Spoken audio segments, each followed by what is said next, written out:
Chers inconditionnels de la revue de presse éducative, bonjour. Les écoles maternelles, loin d'être un gaspillage comme le pensent certains parents, sont un lieu d'apprentissage comme tous les autres niveaux d'études. Ici, les jeux dominent, certes, mais chacun d'eux est porteur d'une notion enseignée. Éduc-Action a fait une incursion dans certaines écoles maternelles publiques et constate mathématiques à la maternelle, le jeu pour enseigner les chiffres. Enseigner les chiffres aux enfants est une chose, mais enseigner les bonnes manières, le savoir-vivre, le savoir-être et le savoir-faire en est une autre.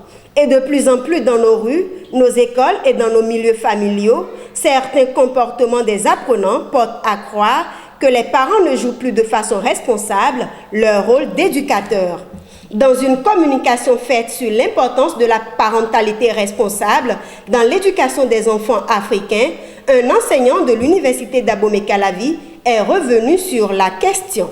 Pour une éducation réussie des enfants, les parents resitués dans leur rôle d'éducateur a écrit Éduc-Action.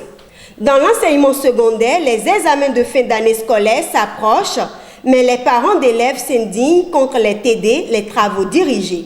Autrefois organisés pour mieux préparer les apprenants pour les examens de fin d'année, ces TD sont désormais un moyen pour les enseignants de se faire de l'argent. Un confrère de fraternité a fouillé et écrit à ce propos. Travaux dirigés dans les écoles entre soutien et business.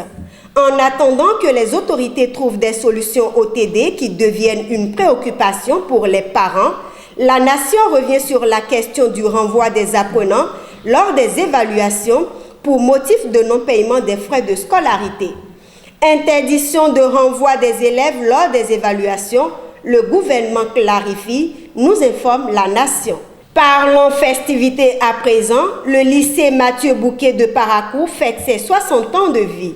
Noces de diamants, le lycée Mathieu Bouquet en fête dès ce vendredi, lit-on dans Éduc-Action.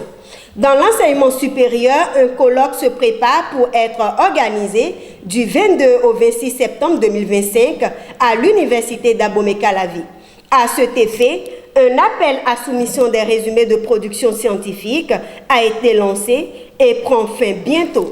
9e colloque des sciences, culture et technologie, fin des soumissions le 31 mai 2025, a écrit Éduc-Action, informant ainsi sur la date de clôture. Actualité hors de nos frontières, commençons par le Mali où le système éducatif entre dans une nouvelle dynamique. Il s'agit d'un nouveau dispositif qui va améliorer la prise de décision grâce à la centralisation des données, la modernisation des services, le renforcement de la transparence ainsi que l'efficacité du système éducatif. Mali, la digitalisation du système éducatif en marche, peut-on lire sur le site Alouida Info.